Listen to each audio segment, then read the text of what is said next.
අයිබෝන් දරුවනේ උසස් පෙළ ජෛව පද්ධති තාක්ෂණවේදී විෂය යටතේ අපි දුවේ පුතේ ඔයගොල්ලොත් එක්ක අද කතා කරන්න බලාපොරොත්තු වෙන්නේ හතරවන ඒකයට අදාළ සමාලෝචන ප්‍රශ්න. ඉතින් දුවේ පුතේ ජෛව පද්ධති ආශ්‍රිත ජල ප්‍රභව කියන ඒකකයේ තමයි දුවේ පුතේ හතරවන ඒකකය. ඉතින් හතරවෙන ඒකකයට අදාළ සිද්ධාන්ත කොටස් දුවල පුතාලත් එක්ක මේ වෙනකොටත් අපි කතා කරලා ඉවරයි දරුවනේ. ඉතින් අද අපි බලාපොරොත්තු වෙන ඔයගොල්ලොත් එක්ක කතා කරන්න මේ හතරවන ඒකකයට ඇසුරින් සකස් කරලා තියෙන දරුවනේ අපි සමාලෝචන ප්‍රශ්න තමයි දුවේ පුතේ ඔයගොල්ලොත් එක්ක කතා කරන්නේ. තාමත්ම වැදගත් විභාගයේදී එන්න පුළුවන්. විශේෂයෙන්ම බහුවර්ණ මාදිලියේ ප්‍රශ්න, රචනා මාදිලියේ ප්‍රශ්න සහ ව්‍යුහගත රචනා ප්‍රශ්න. රචනා ප්‍රශ්න පත්‍රයේ කොටස් දෙකයි. ඒ කොටස ව්‍යුහගත රචනා ප්‍රශ්න 4කින් සමන්විතයි දරුවනේ. B කොටස රචනා ප්‍රශ්න 6කින් සමන්විතයි ප්‍රශ්න 4කට පිළිතුරු සපයන්න ඕනේ. ඒ වගේම ඒ කොටස ව්‍යුහගත රචනා ප්‍රශ්න පත්‍රයේ ප්‍රශ්න 4ටම පිළිතුරු සපයන්න ඕනේ. බහුවර්ණ ප්‍රශ්න පත්‍රය ඔබ දන්නවා ප්‍රශ්න 50යි. ප්‍රශ්න 50ටම පිළිතුරු සපයන්න ඕනේ. ඉතින් ඒ උසස් පෙළ ජෛව පද්ධති තාක්ෂණවේදී විෂයට විභාගයට ඔබට අත්වලක් විදිහට විභාගයට සාර්ථකව මුහුණ දෙන්න පුළුවන් වන ආකාරයට සකස් කරලා තියෙන මේ ඒකකයේ ඇසුරින් හතරවෙනි ඒකකයේ ඇසුරින් සම්පූර්ණයෙන්ම සමාලෝචන ප්‍රශ්න ගොඩනගලා තියෙනවා දරුවනේ. ඉතින් අපි බලාපොරොත්තු වෙනවා ඔබත් එක්ක කතා කරන්න ටික පුතේ. අපි ආරම්භ කරමු හතරවන ඒකකයේ බලන්න දරුවනේ. හතරවන ඒකකයේ හතරවන පාඩමේ ජෛව පද්ධතිවලදී ජල ප්‍රභව ඒ ඒකකයේ සිද්ධාන්ත කොටස් දුවල පුතාත් එක්ක සාර්ථකව කතා කරලා මේ වෙනකොටත් අපි අවසන් කරලා තියෙන දරුවනේ. ඉතින් අපි බලාපොරොත්තු වෙනයි සමාලෝචන ප්‍රශ්නත් එක්ක ඔබත් එක්ක හමු වෙන්න. අපි ඔබත් එක්ක කතා කරන්න පුතේ. අපි හැමෝම කරමු ප්‍රශ්නේ මුලින්ම ඉදිරිපත් කරනවා පුතේ ඔයගොල්ලන්ට. ප්‍රශ්න ලියාගෙන ඔබත් මේත් එක්කම අපිත් එක්කම වැඩේ කරගෙන යමු. එතකොට අපිට වැඩේ ගොඩ දා ගන්න පුළුවන් පහසුවෙන්. ඉතින් අපි හැමදාමත් කියන වගේ දුවල පුතාලට කියන්නේ වැඩේ පටන් ගමු අපි. හැබැයි බොහෝම අවබෝධයෙන් පුතේ. අවධානයෙන් අවබෝධයෙන් කරන වැඩේ අපි ඒක වෙලාවට කරන වැඩේ කටයුත්ත ඕනම විෂයක් වෙන්න පුළුවන් ටෙක් වල අපිට අදාළ. ඉතින් අපි තාමත්ම අවබෝධයෙන් කරොත් පුතේ බොහෝම කල්පනාවෙන් අවධානයෙන් කරොත් පුතේ අපිට මේ වැඩේ සාර්ථකව කරන්න පුළුවන්. ඔබ බලන්න ඔබ කරන ඕනම වැඩක් බොහෝම අවධානයෙන් ඒ කෙරෙහි අවධානය යොමු කළා කරොත් අපි අරමුණක් ඇතිව ගයන්න ඕන ගමනක් දරුවනේ උසස් පෙළ අපි කියන්නේ. ඉතින් විශ්වවිද්‍යාල දරුවන් තෝර ගැනීම සඳහා මේ විභාගය තියන්නේ උසස් පෙළ විභාගය. ඉතින් ඔබට උසස් අධ්‍යාපන කටයුත්තක් හැදෑරීමට පුතේ මේ උසස් පෙළ විභාගයේ ඔබ වැඩ තුන අනිවාර්යයෙන්ම සමත් වෙන්න ඕනේ. ඉතින් අපි ප්‍රාර්ථනා කරන්නේ එක සිතින් දරුවන්ට විෂයන් තුනට මේ සාමාර්ථ ගන්න ලැබෙන්න කියලා සියලුම දරුවන්ට තාක්ෂණ වේදී හදාන්න. ඉතින් ඒක තමයි අපේ එකම බලාපොරොත්තු අරමුණ වෙන්නේ. දරුවන්ට මේ සඳහා උදව් කරන්න ශ්‍රී ලාංකික දරුවන්ට රයිට් දුවේ පුතේ අපි ආරම්භ කරමු.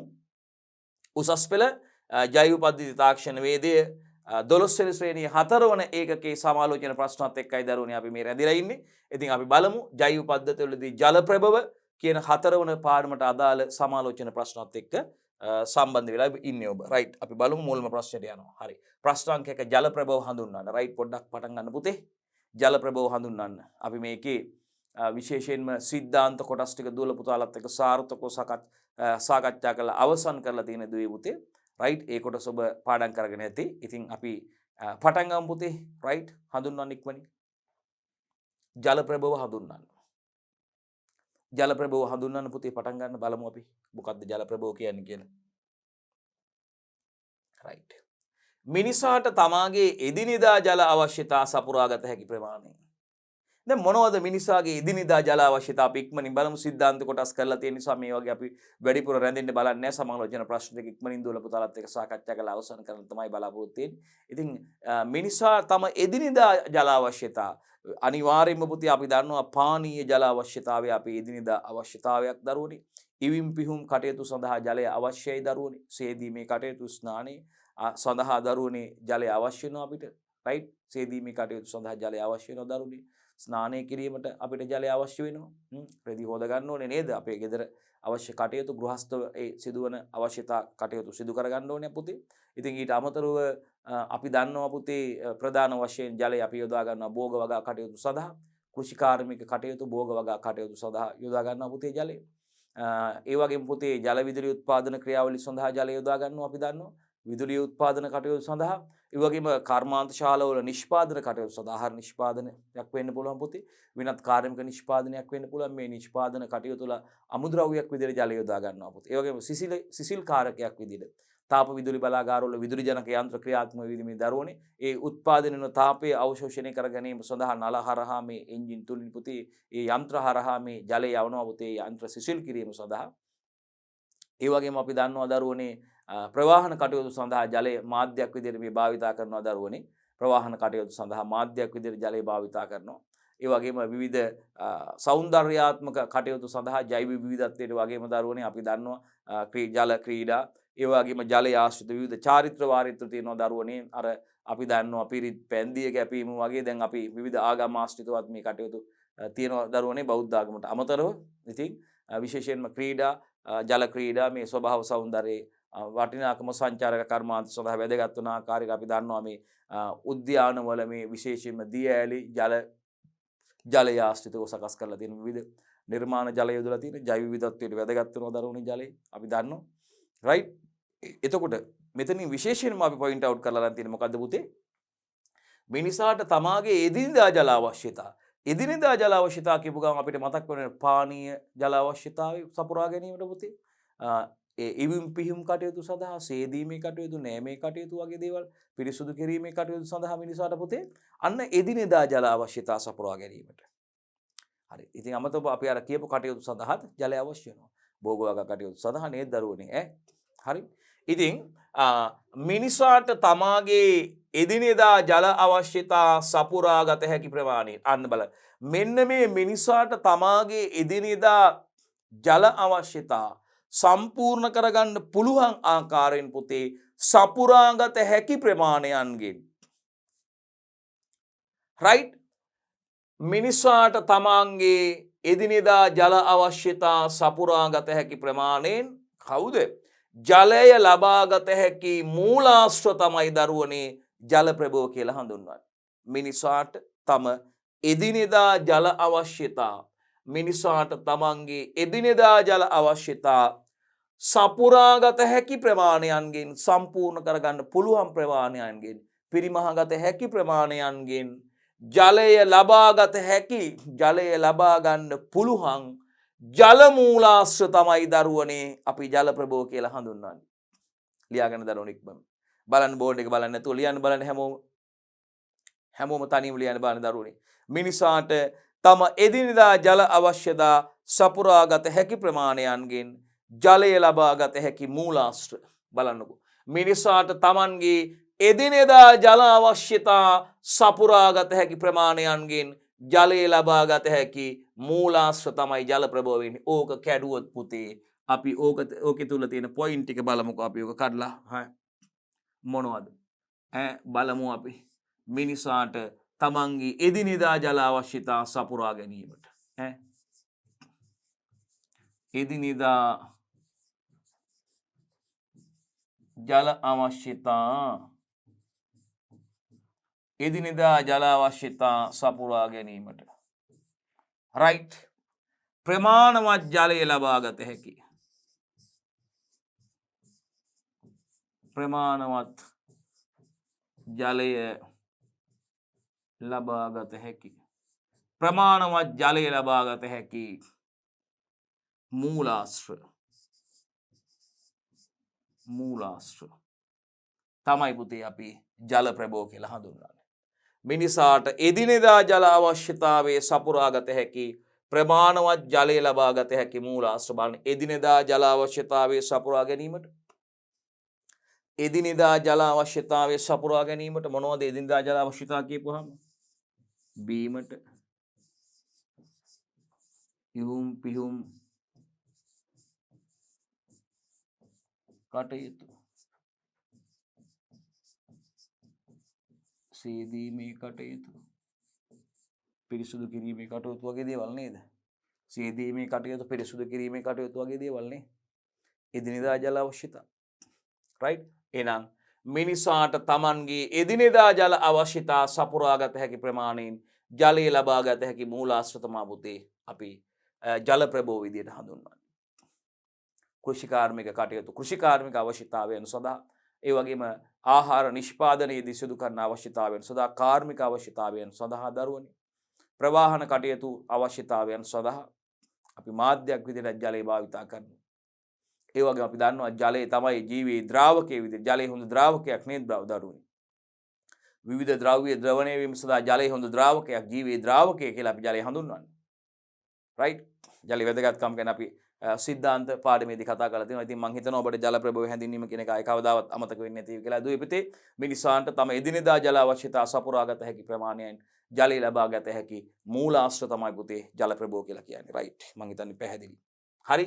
මිනිසාට තමන්ගේ එදිනෙදා ජල අවශ්‍යතා සපුරාගත හැකි ප්‍රමාණයෙන් ජලය ලබා ගත හැකි මූලාශ්‍රයි පුතේ ජල ප්‍රභව කියලා කියන්නේ. මම හිතන්නේ ප්‍රමාණවත් ඔබට.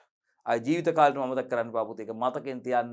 කටපාඩමින් පුතේ ගිරා දාලා කටපාඩමින් 100 සැරයක් 10 සැරයක් කියලා නෙවෙයි මතක තියාගන්න ඕනේ. අවබෝධයෙන් මතක තියාගන්න පුතේ. එතකොට ඔබට මේක ආය අමුතුවෙන් කටපාඩම් කරන්න උවමනා වෙන්නේ නැහැ. ඔබට ඒක ස්ථිරව මතක තියෙනවා. ඔබට ඒක ස්ථිරව මතක තියෙනවා පුතේ. එතකොට මේක අමුතුවෙන් ඔබට කරන්න දෙයක් නැහැ. අමුතුවෙන් විශේෂයෙන් මේක කටපාඩම් කරගන්න. එකක් 10 සැරයක් කියන්නේ ඒත් බැන්නා 20 සැරයක් කියන්නේ 50 සැරයක් කියන්නේ. එහෙම හරි එපා වෙන විදිහක් නෙවෙයි. මේක ඊටාම රසවත් එකක් පුතේ. අපි දන්නවා ජලයේ ජීවයේ පදනමයි කියලා පුතේ. ඇයි පුතේ අපි පුතේ ජලයේ ජීවයේ පදනමයි කියලා අපි දන්නවා. රයිට්? ජීවයේ මූලාරම්භය සිදුුනේ අපි දන්නවා සාගර ජලයේ. රයිට්?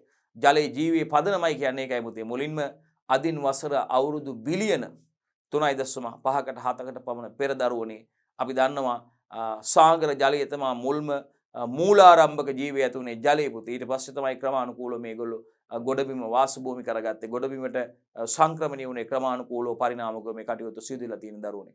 එහෙනම් අපි කියනවා ඇයි ජලයේ ජීවයේ පදනමයි කියන්නේ පුතේ. පෘථුවියේ මූලාරම්භක ජීවයේ විදියට අදින් වසර අවුරුදු බිලියන 3.5කට 3.7කට පමණ පෙර දරුවනේ අපි කියන්නේ මුල්ම ජීවය ඇතුනේ පුතේ සාගර ජලයේ අපි කියනවා විෂමපෝෂී බැක්ටීරියාවක්. එයා සාගර ජලයේ කොඇසවේට් කියලා පුතේ විෂමපෝෂී බැක්ටීරියාවක්. එහෙනම් ජලයේ ජීවයේ පදනමයි කියන්නේ ජීවයේ මූලාරම්භයේ සිදුවුනේ ජලයේ පුතේ ජලජ පරිසරයක් තුළ සාගර ජලයේ තමයි මුල්ම ජීවී ආකාරයේ ඇති වෙන දරුවනේ. ඒ නිසා අපි ජලයේ ජීවයේ පදනමක් කියනවා. ඒ වගේම සෞරග්‍රහ මණ්ඩලයේ අනෙකුත් ග්‍රහ වස්තු අතර පෘථුවියේ ඊටාම සුවිශේෂිත වෙන්න හේතුවක් තමයි පුතේ ජීවීන්ගේ පැවැත්ම සඳහා වැදගත් වන ජලයේ පැවතීම. සෞරග්‍රහ මණ්ඩලයේ සෙසු ග්‍රහ වස්තු අතර පෘථුවියේ ඊටාම සුවිශේෂිත වෙන්න තවත් හේතුවක් තමයි පුතේ මේ පෘථුවියේ ජීවයේ පැවැත්මට හේතු වන වැදගත් වන ජලයේ පැවතීම. ඉතින් ඒ තරම් අතිශයින් ජලයේ වැදගත් පුතේ. අපි ජෛව පද්ධතිවලදී ජල ප්‍රභව සම්බන්ධයෙන් මේ ඒකකයේදී විශේෂයෙන්ම ඔබත් එක්ක කතා කරලා ඉවරයි අවසන් කරලා තියෙන්නේ. අද මේ සමාලෝචන ප්‍රශ්නත් එක්කයි දුවේ පුතේ ඔබත් එක්ක කතා කරන්නේ. පළවෙනි ප්‍රශ්නයයි පුතේ කතා කරලා සාර්ථකව අවසන් කරේ ජල ප්‍රභව හැඳින්වීම. අපි යනවා පුතේ දෙවෙනි ප්‍රශ්නෙට. ඊළඟ ප්‍රශ්නෙට යනවා. ජල ප්‍රභවවල භාවිත සඳහන් කරන්න. පටගල කරයියන් පුතේ අපිත් එක්කම. අපිත් එක්කම පටගල කරයියන් පුතේ ජල ප්‍රභවවල භාවිත සඳහන් කරන්න. බලමු පුතේ මොනවද ජල ප්‍රභවවල භාවිත කියලා. කරයින් අපිත් කට්ටිය මේකට. මේ බලන්න. ගෘහස්ත කටයුතු වලට. පටගල ලියන්න දරුවෝ. ජල ප්‍රභවවල භාවිත කියලා පටගල ලියන්න පුතේ. අපි දන්න දේවල්. අපි දන්න දේවල් පටගල ලියන්න පුතේ. ගෘහස්ත කටයුතු උදාහරණ විදිහට පානේ ඉවුම් පිහුම් කටයුතු වලට පිරිසුදු කිරීම කටයුතු පටගල ලියන්න. මොකද පුතේ අපේ ප්‍රශ්නේ උනේ ආයෙත් ප්‍රශ්නෙට යන් ලියාගන්න බැරි වෙච්ච ඉන්නවද? ජල ප්‍රභවවල භාවිත සඳහන් කරන්න. කට්ටියට ඔයගොල්ලෝ ලියාගන්න පුළුවන් මේක ගැටලුවක් නැහැ. ජල ප්‍රභවවල භාවිත සඳහන් කරන්න. මොනවද මේ ජල ප්‍රභවවල භාවිතයන් කියන එකයි දුවේ පුතේ අද අපි කතා කරන්නේ. ජල ප්‍රභවවල භාවිත සඳහන් කරන්න. රයිට්. දෙවෙනි ප්‍රශ්නේ ප්‍රශ්නාංක 2 බලන්නකෝ. දරුවනේ ප්‍රශ්නාංක 2 බලන්නකෝ ජල ප්‍රභවවල භාවිත සඳහන් කරන්න. කවුද පුතේ? ජල ප්‍රභවවල භාවිත සඳහන් කරන්න. එහෙනම් අපි පිළිතුරට යන් හැමෝම.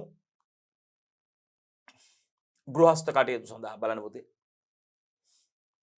ගෘහස්ත කටයුතු සඳහා බලන්න පුතේ. පානේ ඉවුම් පිහුම් කටයුතු වලට පිරිසුදු කිරීමේ කටයුතු වලට ගෘහස්ත කටයුතු සඳහා දැන් මේ මොනවද ගෙවල් වල සිදු කරන කටයුතු විදිහට ජලය යොදාගෙන පානේ ඒ වගේම ඉවුම් පිහුම් කැම ආහාර සකස් කිරීමේ කටයුතු ඒ වගේම පිරිසුදු කිරීම කටයුතු සඳහා දරුවනේ ගෘහස්ත කටයුතු වලට ජලය යොදා ගන්න. මේ අපි විශේෂයෙන් මේ ප්‍රශ්න යටතේ මේ ජල ප්‍රභවවල භාවිත සඳහන් කරන්න කියනකොට විශේෂයෙන්ම ගෘහස්ත කටයුතු වලට එක කියලා උදාහරණ ලියන්න ඕනේ විභාග ප්‍රශ්නයකදී අහයි. හොඳේ. ඊළඟට කෘෂිකාර්මික කටයුතු වල භෝග වගාවට සත්ත්ව පාලනයේ දීවර කටයුතු සඳහා දැන් ජලයේ ජීවීන් වගා කරනවා. ජල ජීවී වගාව. ඒකත් කල්ච් එකක් කියලා කියන්නේ අපි කෘෂිකාර්මික කටයුතු වලට කතා කරන්නේ. කල්ච් එකක් ඇක්වා කල්චර්. ජලයේ ජීවීන් වගා කරනවා. මත්ස්‍ය රෝපණය කරනවා පුතේ. මසුන් රෝපණය කරනවා ජලයේ. හරි? ඉස්සන් වගාව. ඒ වගේම මිරිදිය මසුන් වගාව. අපි නේද අරුනේ. අපි ඒ වගේම කරදියෙත් මසුන් වගා කරනවා පුතේ ලංකාවේ අඩුවෙන් කරන්නේ ලොකු මහා පරිමාණයෙන් වෙන්නේ. ඒ වගේම කිවුල් දියේ ජීවන වගා කිරීම සිදු වෙනවා පුතේ. එතකොට එහෙනම් අපිට ඒකත් ගන්න පුළුවන් විශේෂයෙන්ම කෘෂිකාර්මික කටයුතු සඳහා භෝග වගාවට අවශ්‍යයි පුතේ. ඒ වගේම සත්ත්ව පාලනයට සහ දීවර කටයුතු සඳහා අවශ්‍යයි. සත්ත්ව පාලන කටයුතු සඳහා අවශ්‍යයි පුතේ. ඒ වගේම මේ දීවර කටයුතු වලටත් අවශ්‍යයි. රයිට්. එහෙනම් බලන්න පුතේ කතා කරමින් ඉන්නේ ජල ප්‍රභව වල භාවිත. ගෘහස්ත කටයුතු සඳහා ජල ප්‍රභව භාවිත වෙනවා පුතේ. උදාහරණත් එක්ක කිව්වා. කෘෂිකාර්මික කටයුතු සඳහා ජල ප්‍රභව භාවිත වෙනවා පුතේ. උදාහරණත් එක්ක සදාහන් කරලා තිනවා. හරි. ලියාගන්න පුතේ. ඉස්සෙල්ලා මේක ලියාගන්න පුළුවන් ඔයගොල්ලන්ට. ගෘහස්ත කටයුතු වලට ඊළඟට පුතේ කෘෂිකාර්මික කටයුතු උදාහරණයක් විදිහට භෝග වගාවට සත්ත්ව පාලනයට දීවර කටයුතු වලට උදාහරණයක් අහන්න පුළුවන්. රයිට්. භෝග වගාවට සත්ත්ව පාලනයට දීවර කටයුතු වලට. මෙන්න තුන්වෙනි එක කර්මාන්ත කටයුතු වලට ජල ප්‍රභව වල භාවිත කර්මාන්ත කටයුතු වලට. පුතේ මේ සල්ෆියුරික් අම්ලය අපි කියනවා H2SO4 සල්ෆියුරික් අම්ලය. රයිට්. සල්ෆියුරික් අම්ලය අපි කියනවා H2SO4 H2SO4 nitric අම්ලය HNO3 nitric අම්ලය ඒ වගේම ඉතිලීන් මේ කර්මාන්ත කටයුතු සඳහා උදාහරණයක් විදිහට සල්ෆියුරික් අම්ලය නයිට්‍රික් අම්ලය ඉතිලීන් නිෂ්පාදනයේ ප්‍රධාන අමුද්‍රව්‍යයක් විදිහට ජලයේ ජල ප්‍රභව භාවිත කරන්න පුළුවන්. එහෙනම් බලන්නකෝ කර්මාන්ත කටයුතු සඳහා උදාහරණයක් සල්ෆියුරික් අම්ලය H2SO4 අම්ලය සල්ෆියුරික් අම්ලය ඊළඟට නයිට්‍රික් අම්ලය HNO3 අම්ලය සහ ඉතිලීන් නිෂ්පාදනයේ අමුද්‍රව්‍යයක් වෙනවා. නිකන් නෙවෙයි මේවා නිෂ්පාදනයේ මොකද්ද? ප්‍රධාන අමුද්‍රව්‍යයක්. නිෂ්පාදනයේ ප්‍රධාන අමුද්‍රව්‍යයක් වේ. කවුද? සල්ෆියුරික් අම්ලය. ඊළඟට නයිට්‍රික් අම්ලය ඊළඟට ඉතිලීන්.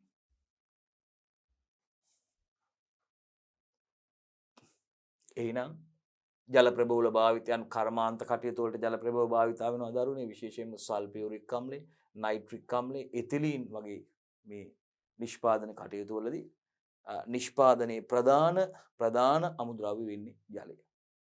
ප්‍රධාන අමුද්‍රව්‍ය විදිහට ජල ප්‍රභව භාවිතා කරන්න පුළුවන්. ජල ප්‍රභව වලින් ලබා ගන්න ජලය භාවිතා කරන්න පුළුවන්. ප්‍රධාන අමුද්‍රව්‍ය විදිහට. හරි. විවිධ භාවිතයන්. ජල ප්‍රභවල භාවිතයන් අර කියපේවට අමතරව විවිධ මොනවද? අපි මුලින් පාඩම කියලා දෙන්නද කිව්වා ස්වභාවික సౌందර්යයට, ජෛව විවිධත්වයට, මේ ඔක්කොම කිව්වා සංචාරක ආකර්ෂණයට, ප්‍රවාහන මාධ්‍යයක් ලෙස ජල විදුලිය වැනි බල ශක්තිය නිපදවීමට උදම් රළ ලංකාවේ නම් භාවිතා කරන්නේ නැහැ. ඒ ටිකත් ලියාගන්න දරෝනේ. විවිධ භාවිතයන්. ජල ප්‍රභවල විවිධ භාවිතයන් මේක මම පාඩම් පටන් ගද්දිම කිව්වා. ස්වභාවික సౌందර්යයට, ජෛව විවිධත්වයට, සංචාරක ආකර්ෂණයට, ප්‍රවාහන මාධ්‍යයක් විදිහට ජල විදුලිය වැනි බල ශක්තිය නිපදවීමට ඒ වගේම උදම් රළ ලංකාවේ උදම් රළ භාවිතා කළා භාවිතා වීමක් සිද්ධ වෙන්නේ නැහැ. ලංකාවේ භාවිතා කරන්නේ නැහැ. එහෙනම් ජල ප්‍රභවල භාවිතයන් ගෘහස්ත කටයුතු සඳහා, කෘෂිකාර්මික කටයුතු සඳහා, කාර්මික කටයුතු සඳහා සහ විවිධ කියලා ආකාර 4කට බෙදුවා. ඒකාර 4 උදාහරණ සහිතව මතක තියාගන්න ඕනේ පුතේ විභාගයට අනිවාර්යයෙන්ම අහනවා. ස්ථිරවම විභාගයට අහනවා පුතේ. ඒ නිසා උදාහරණ සහිතව මතක තියාගන්න ඕනේ. ස්ථිරවම අහනවා පුතේ. ඒ නිසා මතක තියාගන්න දරුවනේ උදාහරණ සහිතව ඔබ මේක මතක තියාගත යුතුයි. අනිවාර්යයෙන්ම උදාහරණ සහිතව මතක තියාගත යුතුයි. හරි. එහෙනම් ස්වභාවික సౌందර්යයට ඒ වගේම ජෛව විවිධත්වයට, සංචාරක ආකර්ෂණයට, ප්‍රවාහන මාධ්‍යයක් විදිහට ජල විදුලි වැනි බල ශක්තිය නිපදවීමට ඒ වගේම උදම් රළ ලංකාවේ නම් මේක භාවිත කරන්නේ. හොඳයි පුතේ. එතකොට එහෙනම් මේ විවිධ කටයුතු සඳහා ජල ප්‍රභව භාවිත වෙනවා පුතේ. ස්වභාවික సౌందර්යයට, ජෛව විවිධත්වයට, සංචාරක ආකර්ෂණයට වගේම ප්‍රවාහන මාධ්‍යයක් විදිහට පුතේ ජල විදුලිය වැනි බල ශක්තිය නිපදවීමට වැදගත් වෙනවා. ඒ වගේම උදම් රළ ලංකාවේ භාවිත කරන්නේ. හරි. ඒ වගේම මේ විවිධ ඔකට ආගමික විවිධ චාරිත්‍ර වාරිත්‍ර වලට පිරිත් පැන් දිය කැපීම් වගේ දේවල්, විනෝදාත්මක ක්‍රීඩා සඳහා ජල ප්‍රභව භාවිත වන ඔරු පැදීම. ඔගොල්ලෝ අර සැඩපහරේ ඔරු පැදීම ඇඩ්වෙන්චර් වල දැකලා ඇති නේද? ලංකාවේ කිතුල්ගල එක ඉතාමත්ම ලස්සනට තියෙනවා නේද? කිතුල්ගල ප්‍රදේශයේ මේ ඔබත් මේකට සහභාගී වෙලා ඇති. ඉතින් මේ සැඩපහරේ ඔරු පැදීම ඉතින් ඒක නේද? ඉතින් බොහොම විනෝද ජනකයි නේද? බොහොම විනෝද ජනකයි. ත්‍රාස්සේ නේද? ඉතින් කැටි වෙලා තියෙනවා. ඉතින් හරි ඔබත් කැමති ඇති. ඉතින් ඒක විශේෂයෙන්ම විනෝදාත්මක ක්‍රීඩා ඔරු පැදීම වගේ කටයුතු සඳහා බොහොම පරිස්සමෙන් ඉතින් ඒක බලන්න ඕනේ. මොකද පහුගිය කාලේ සෑහෙන ප්‍රමාණයක් මේ විනෝද ගමන් ගිහිල්ලා ජලයේ ගිහිල්ලා මිය ගිහිල්ලා තියෙනවා. ඉතින් ඒක බොහොම සෝචනීයයි. ඉතින් දැක්ක ගමන් ජලයට පයින් යන්න එපා දරුවනේ කොහෙවත් ගිහිල්ලා ඒ ස්ථාන පිළිබඳ අවබෝධයක් නැහෙනේ අපිට දන්නේ නැහෙනේ. ඉතින් ඒක ඊටාම අනුතුරුදායකයි. පවුල් පිටින් ගිහිල්ලා පවුල් පිටින් මේ මිය ගියපු අවස්ථා තියෙනවා. ඊටාම සෝචනීයයි දරුවනේ. ඉතින් පහුගිය කාලේ සෑහෙන ප්‍රමාණයක් අහන්න වුණා විශේෂයෙන්ම මේ ට්‍රිප් ගිහිල්ලා ඉතින් මේ වගේ ගිහිල්ලා මේ ඔරු දන්නේ නැති පළාත් තුල ගිහිල්ලා දන්නේ නැති ප්‍රදේශ මේ ගැඹුර ගැන දන්නේ ඒ වගේ කැපාසිටි එකක් ගැන දන්නේ ඔරුවක් තිබ්බොත් ඔරුව අරගෙන ට්‍රක් ගාලා කට්ටියම යනවා මේ ඔරුව පෙරළුවාම ඊට පස්සේ මොකද්ද කියන එක ගැන අවබෝධානමක් ගන්නෑ පීනන්නවත් බැරිය තමයි මේ දේවල් කරන්නේ. ඉතින් ඒක නිසා ඒක ඊ타මාත්ම විශේෂයෙන් කියන්න ඕනේ ජලයත් එක්ක කටයුතු කරද්දී මේ ජල ප්‍රභෝවල ඉතින් මේ සීසන් එකට මේවා පිරෙනවා නේද? ඉතින් හදිස්සියේ වැස්සත් එක්ක වතුර වැඩි වෙනවා. ඉතින් දිය ඇලි වලත් එහෙමයි මේ ජල ප්‍රභෝව ගැන කතා කරනකොට පුතේ ඇලදොල ගංගා විල්පොකුණු සාගර ඉතින් මේ ජලය ආශ්‍රිතව වෙන අනතුරු මේ කාලයත් මේ කාලේ ඉතින් වැඩි වෙලා තියෙනවා පුතේ. ඉතින් මේකට ප්‍රධානම හේතුවක් තමයි නොසැලකිල්ල. කවමදාවත් නොදන්න පළාතක ගිහිල්ලා මේ එකපාරට ජලයට බැහැලා පවුල් පිටින් ජලයට බහින්න යන්න එපා. ඒක ඉතාමත්ම අවදානම්. ඉතින් ඒක නිසා අපි බලලා ඒක විඳගත්තට කමන්නේ වතුරට බැහැලා නාන්න ගියපුවම තමයි ඇත්තට මේ ගැටලු ඇති වෙන්නේ. ඉතින් අවදානම් සහිත ස්ථාන වල සමහරු දන්නේ එතන කලින් මිය ගිහිල්ලා තියෙන තැන් වලත් එහෙම මේ වකවානුවේ අපිට සෑහෙන ප්‍රමාණයක් දරුවෝ කුඩා දරුවෝ මැදිවී අය තරුණ වයස අය වගේම පවුල් පිටින් පවුලේ 3-4 දෙනා මේ දිය ගිහිල්ලා මේ ගිහපු අවස්ථා තියෙනවා. ඉතින් ඒකත් විශේෂයෙන් මෙතෙන්ද කියන්න ඕනේ තමන්ගේ ජීවිතය ආරක්ෂා කරගන්න සේෆ්ටි ෆස්ට් පළමු ආරක්ෂාව. ඉතින් කොතන ගියත් තමන්ගේ ජීවිතය පිළිබඳ තමන් ගැන අවධානයෙන් ඉන්න ඕනේ. තමන් කාත් එක ගියත් ඉතින් තමන්ට මේ දේ කරන්න බෑ නම් ඒක නොකර හිටියට ප්‍රශ්නයක් නැහැ. ඉතින් ලැජ්ජා වුණා යාළුවෝ නෑ අපි නෑවි නෑ. ඉතින් ඒක නිසා ලැජ්ජා කරනවා. ලැජ්ජාවට වතුරට පැනන. ඉතින් ඊට වඩා තමන්ගේ ජීවිතේ වැදගත් දරුවෝනේ. නිර්පරාධ ජීවිතය අපිට එහෙම නාස්ති කරගන්න විනාශ කරගන්න අවශ්‍ය වෙන්නේ නැහැ. ඒ නිසා බොහෝම පරිස්සම් වෙන්න. ඉතින් මේ සමහර තැන්වල අපි දන්නේ ගැඹුර වැඩි දියේ ප්‍රල තැන් තියෙන තැන් වැඩි. ඉතින් ඒ නිසා ඒ වගේ තැන්වල අපිට කියන්න බෑ තීරණය කරන්න බෑ. ඒ නිසා බොහෝම පරිස්සම් වෙන්න ඕන කියලා. මොකද මේක ඉගෙනගෙන වැඩකුත් නෑ. එහෙම දෙයකට තමන් මෙහි යමුනොත් එහෙම. ඉතින් මේක ඉගෙන ගන්න තියෙනවා අපිට මේ විශේෂ හදවත වගේ කොටසක් BST වල හදවත වගේ කොටසක් දරුවනේ විශේෂයෙන්ම මේ ජල ප්‍රභෝව කියලා කියන්නේ. හරි ජල ප්‍රභෝව ගැන අධ්‍යයනය කතා කරපුවාම ඒ තරම් අතිශය වැදගත්. එතකොට එහෙනම් තවත් ජල ප්‍රභෝවල භාවිතයන් තමයි දරුවනේ මේ ආගමික විවිධ චාරිත්‍ර වාරිත්‍ර වලට පුතේ පිරිත් පැන් දිය කැපීම වගේ අවස්ථා සඳහා මේ ජල ප්‍රභෝව යොදා ගන්නවා දරුවනේ. ඒලා විනෝදාත්මක ක්‍රීඩා උරු පැදීම වගේ කටයුතු. ඉතින් උරු පැදීමට ගිහිලා තමයි අපි දීර්ඝ විස්තරයක් ඕගොල්ලොත් එක්ක කතා කරේ මේ தත්ත්වය. ඉතින් ඒක නිසා ඒක සම්බන්ධයෙන් ඔබට සැලකිලිමත් වෙන්න කියලාත් කියන්න ඕනේ අනිවාර්යෙන්. මේ පාඩම් කියලා දෙනවා වගේම. හරි පුතේ. හරි අපි තුන්වෙනි ප්‍රශ්නේ දෙනවා පුතේ.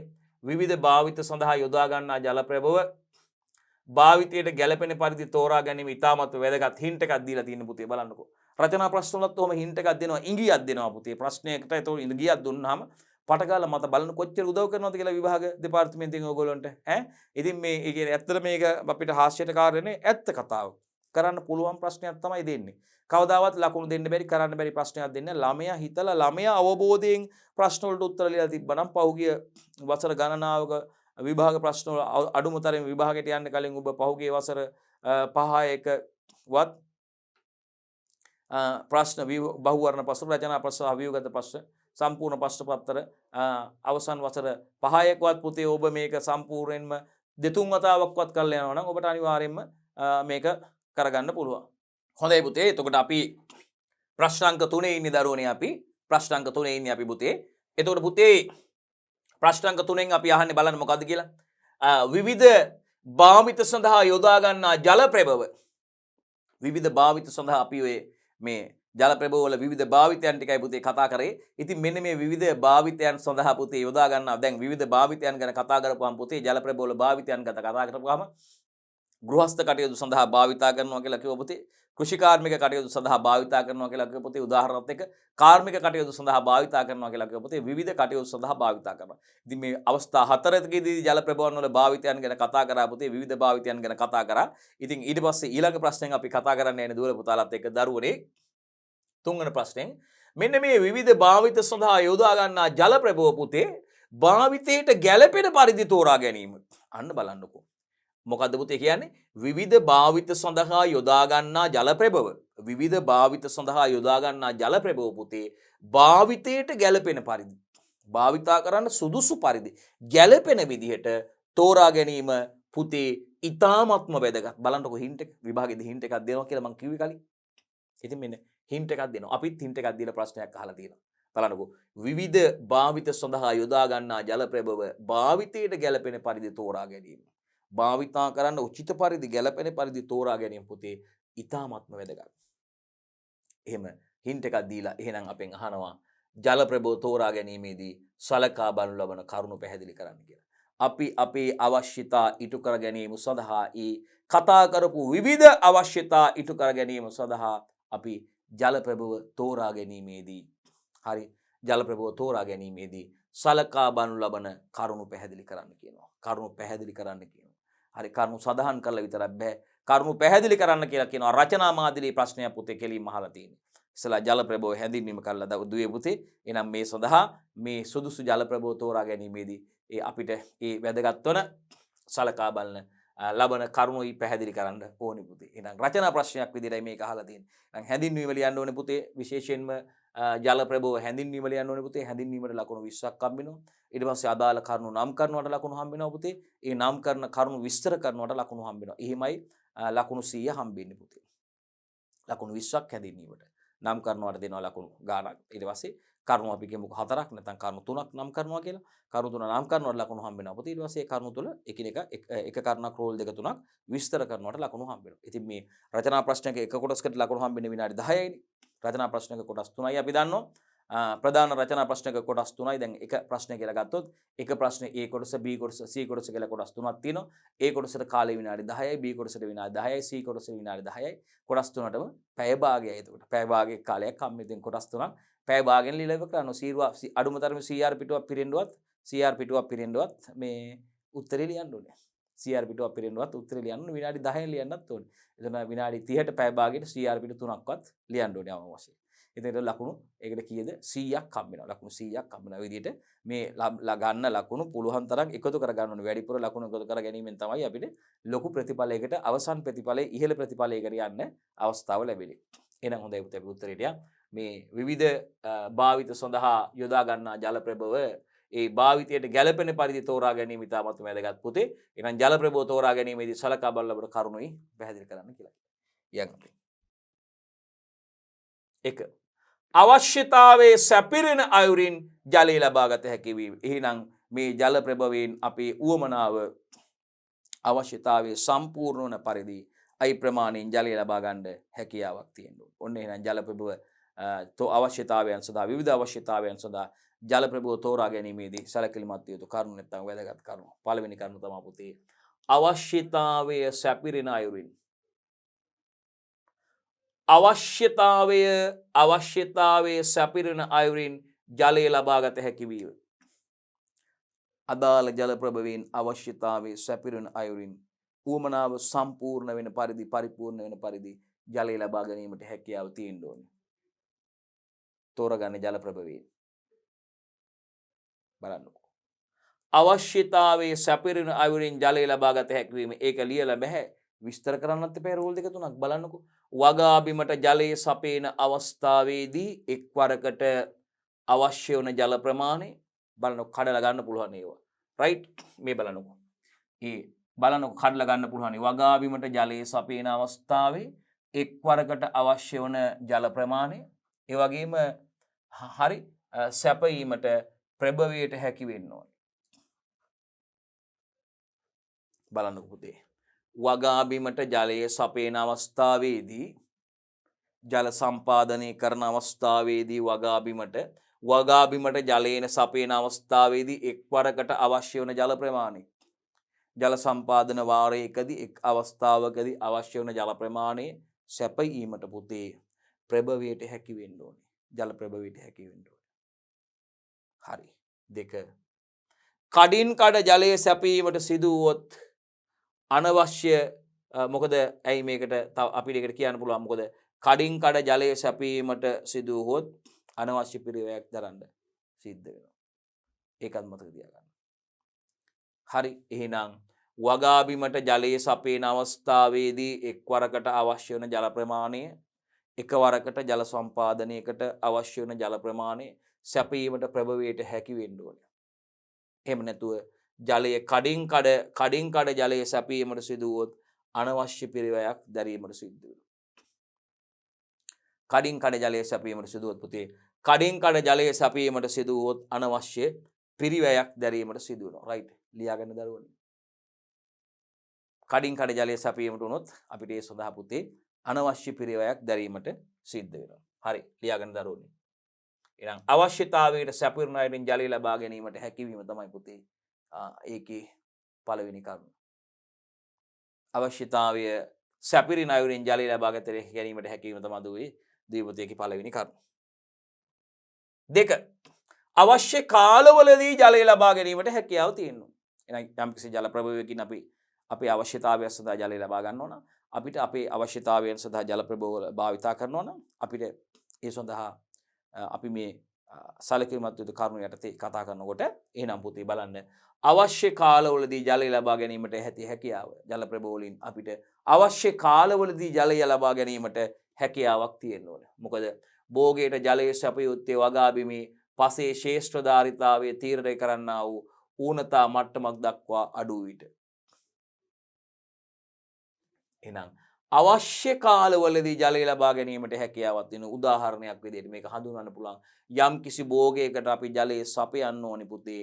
එයා වගා බිමේ පසේ ශේෂ්ඨධාරිතාවය තීරණය කරන්නා වූ වගා බිමේ පසේ ශේෂ්ඨධාරිතාවය තීරණය කරන්නා වූ ඌනතා මට්ටමක් දක්වා අඩු විට.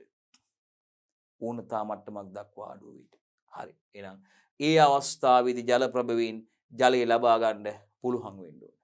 ඒ අවස්ථාවේදී ජල ප්‍රභවයෙන් ජලය ලබා ගැනීමට හැකි වෙන්න ඕනේ. ඒ වගේම වියලි කාලයේදී පවා ජලය සැපීමට හැකි වෙන්න ඕනේ ජල ප්‍රභවයට.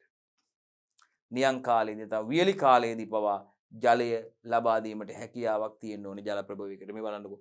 වියලි කාලයේදී පවා ජලය සැපීමට හැකි වෙන්න ඕනේ. ඒ වගේම කර්මාන්ත හෝ කෘෂි කර්මාන්තයේ සඳහා කාලීන ජලාශ තෝරා ගන්නේ නම් අනෙකුත් කාලවලදී විකල්ප ජල ප්‍රභව තෝරා ගැනීමට වැදගත්. එහෙනම් මතක තියාගන්න කර්මාන්ත එහෙම නැත්නම් කෘෂි කර්මාන්තයේ සඳහා අවශ්‍ය ජලය ලබා ගැනීමට අපි කාලීන ජලාශය කියන්නේ කාලයකට පිරෙන ජලාශය. කාලයකට තමයි වතුර පිරෙන්නේ. වැහි කාලෙට විතරයි වතුර පිරෙන්නේ. හරි. සමහර දවස් වලට මේක හිඳිලා යන්න පුළුවන්.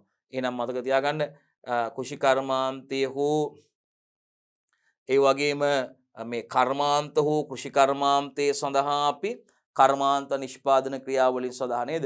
කර්මාන්ත එහෙම නැත්නම් කෘෂි කර්මාන්තයේ සඳහා කාලීන ජලාශ තෝර ගන්නවා නම් අපි ජල සම්පාදනය සඳහා මේ කාලීන ජලාශ කියන්නේ වර්ෂා කාලෙට විතරක් පිරෙන ජලාශ. ඒ කාලෙට හරි කාලීන කර්මාන්ත හෝ කෘෂි කර්මාන්තයේ සඳහා කාලීන ජලාශ තෝර ගන්නවා නම් පුතේ අනිකුත් කාලවලදී විකල්ප ජල ප්‍රභව තෝරා ගැනීම වැදගත් වෙනවා. මේ කාලයේදී වතුර නැති කාලයේදී එහෙනම් අනිකුත් කාලවලදී අවුරුද්දේ වෙනත් මේ විකල්ප භාවිතා කරන්න වෙනවා. ඒකයි මෙතනින් කියවන්නේ. කර්මාන්ත හෝ කෘෂි කර්මාන්තයේ සඳහා කාලීන ජලාශ තෝරා ගැනීමයි නම් අනිකුත් කාලවලදී විකල්ප ජල ප්‍රභව තෝරා ගැනීම වැදගත්. අනිත් කාලවලදී අපිට මේ සීසන් එකට තමයි ජලය එකතු වෙන්නේ. කාලීන ජලාශ කියන්නේ කාලේ ඒ ප්‍රශස්ත කාලයේදී වර්ෂාපතනය හොනින් ලැබිලා අන්න ඒ කාලවලදී පිරෙන ජලාශ. ඉතින් ඒක නිසා අපි කර්මාන්ත හෝ කෘෂි කර්මාන්තය සඳහා අපි මේ කාලීන ජලාශ තෝර ගන්නවා නම් අනිකුත් කාලවලදී ඒ කියන්නේ වතුර නැති නියං කාලවලදී විකල්ප ජල ප්‍රභව තෝරා ගැනීම වැදගත් මේ කටයුතු ඒ ආකාරයෙන්ම පවත්වාගෙන යාම සඳහා දරුවනි. හොඳයි. හරි. ඒ වගේම ලබා ගන්න ජලයේ තියෙන ගුණාත්මක බව හා අපද්‍රව්‍ය වලින් තොර වීම පුතේ. මේ ලබා ගන්න ජලයේ ක්වොලිටි එක ලබා ගන්න ජල ප්‍රභවයෙන් ලබා ගන්න ජලයේ ගුණාත්මක භාවය සහ අපද්‍රව්‍ය වලින් තොර වීම කියන එකත් පුතේ වැදගත්. ජලය අපද්‍රව්‍ය වලින් තොර වෙන්න ඕනේ. ගුණාත්මක ජලය වෙන්න ඕනේ. ඉතින් ජල ප්‍රභවයෙන් ලබා ගන්නා ජලයේ ලවණතාවය අධික වීම හා බැරලෝහ අඩංගු වීම නිසා ඒවා ශාක වලට විස වීම ඇති වෙන්න පුළුවන් පුතේ. බැරලෝහ විදියට අපි හැමදාම කියනවා පුතේ cadmium, Hg mercury, Pb lead, arsenic වගේ කට්ටිය. Cadmium CD, cadmium Hg mercury නැත්නම් රසදිය, Pb lead ඒ වගේම ආසනික් වගේ කට්ටිය පුතේ බැරලෝහ මේගොල්ලන්ට කියන්නේ. ඒ වගේම ජල ප්‍රභවයෙන් ගන්න ජලයේ ලවණතාවය අධික වීම හා ඉතාමත්ම බලන්නකෝ ලවණතාවය අධික වීම හා බැරලෝහ අඩංගු වීම නිසා ශාක වලට විස වීම ඇති වෙන්න පුළුවන්. මේ ජලයේ අඩංගු අපද්‍රව්‍ය නිසා වගාවට වල් පැලබෝ වීම වගේම රෝග හානි සිද්ධ වෙන්න පුළුවන්. රයිට්? ඒ ටික ලියා ගන්න පුතේ. මේ අපි කතා කරන්නේ ලබා ගන්න ජලයේ තියෙන ගුණාත්මක බව හා අපද්‍රව්‍යයෙන් තොර වීම යටතේ ඒක යටතේ කතා කරන්නේ. ජලයේ අඩංගු අපද්‍රව්‍ය නිසා පුතේ විශේෂයෙන්ම වගාවට වල් පැලබෝ වීම හා රෝග හානි සිදු වෙන්න පුළුවන්. රයිට්? බලන්න එහෙනම් අපි ලබා ගන්නා ජලයේ තියෙන ගුණාත්මක බව හා අපද්‍රව්‍යයෙන් වලින් තොර වීමයි ඒක කතා කරේ. මේකෙදී ජල ප්‍රභවයෙන් ලබා ගන්න ජලයේ පුතේ සැලිනිටි එක නැත්නම් ලවණතාවයේ අධික වීම හා බැරලෝහ අඩංගු වීම නිසා ශාක වලට විස වීම ඇති වෙන්න පුළුවන්. ඒ වගේම ජලයේ අඩංගු අපද්‍රව්‍ය නිසා පුතේ වගාවට වගේම වල් පැල බෝ වීම හා රෝග හානි සිදු වෙන්න පුළුවන්. රයිට් නේද පුතේ? ඔබ ලියා ගන්න ඇති නේ? හරි. ඒ වගේම ජල මාර්ග අවහිර වෙන්න පුළුවන් පුතේ. ජල මාර්ග අවහිර වෙන්න පුළුවන්. අවසන් නිෂ්පාදනයේ ගුණාත්මය අඩුවීම, යන්ත්‍ර සූත්‍රවල අවහිරතා ඇතිවීම, කෙටි කාලයකදී නඩත්තු කිරීම සිදු කළ යුතු වීම ආදී දක්වන්න පුළුවන්. එහෙනම් ජල මාර්ග අවහිර වෙන්න පුළුවන්. ඒක විස්තර කරොත් අවසන් නිෂ්පාදනයේ ගුණාත්මය අඩුවීම, යන්ත්‍ර සූත්‍රවල අවහිරතා ඇතිවීම, කෙටි කාලයකදී නඩත්තු කිරීම සිදු කළ යුතු වීම ආදිය දක්වන්න පුළුවන්. එහෙනම් හරි. ජල මාර්ග අවහිර වෙන්න පුළුවන්. ඒකයි එතන කතා කරන්නේ. 4. භාවිතයට ගැනෙන ස්ථානයේ හා ජල ප්‍රභවය අතර දුර ගස්සලකලිට ගන්න ඕනේ. මොකද පුතේ? භාවිතයට ගැනෙන ස්ථානය හා ජල ප්‍රභවයේ අතර තියෙන දුර, ජල ප්‍රභවයේ අතර තියෙන දුර, මේ ජලයේ භාවිතයට ගන්න ස්ථානයයි ජල ප්‍රභවයේ අතර තියෙන දුරත් පුතේ වැදගත් වෙනවා. රයිට්? ඉතින් දුර වැඩි වෙනකොට අපිට ඒකේ කාර්යක්ෂමතාව අඩු වෙනවා සඳහා නල භාවිතා කරන්න වෙනවා.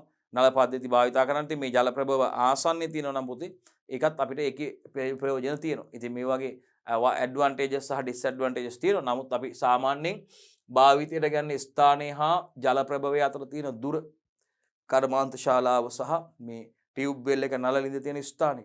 දැන් අපි පානීය ජල බෝතල් ජලයේ බෝතල් කරන කර්මාන්තයක් ගත්තොත් ඒගොල්ලෝගේ සෝස් එක විදියට ගොඩාක් පානීය ජල බෝතල් නිෂ්පාදනය කරන ආයතනවල ඩීප් ටියුබ් වෙල් එකක් තමයි සෝස් එක. ගැඹුරු නළලින්ද.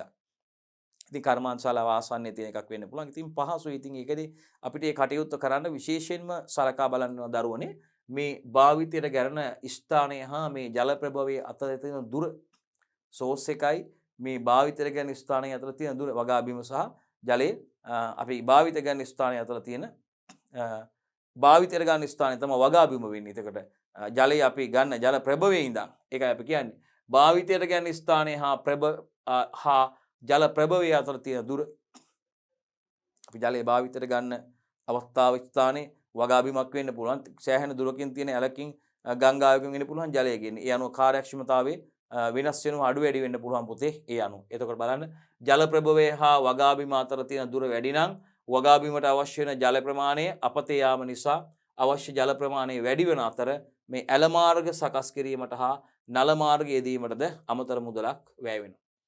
රයිට්? ඒකත් බලමු.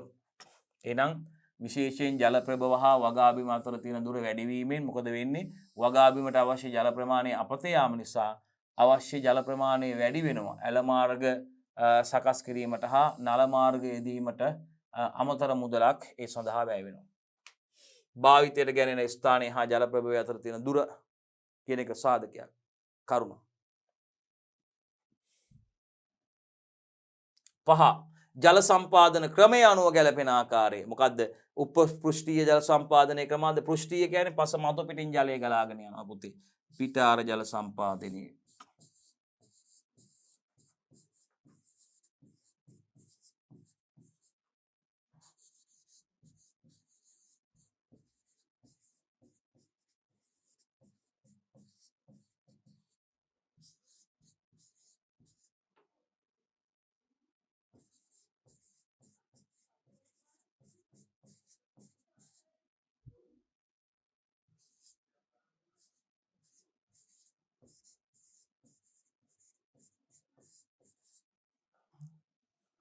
මේ බලන්න මේවා පෘෂ්ඨීය ජල සම්පාදන ක්‍රම.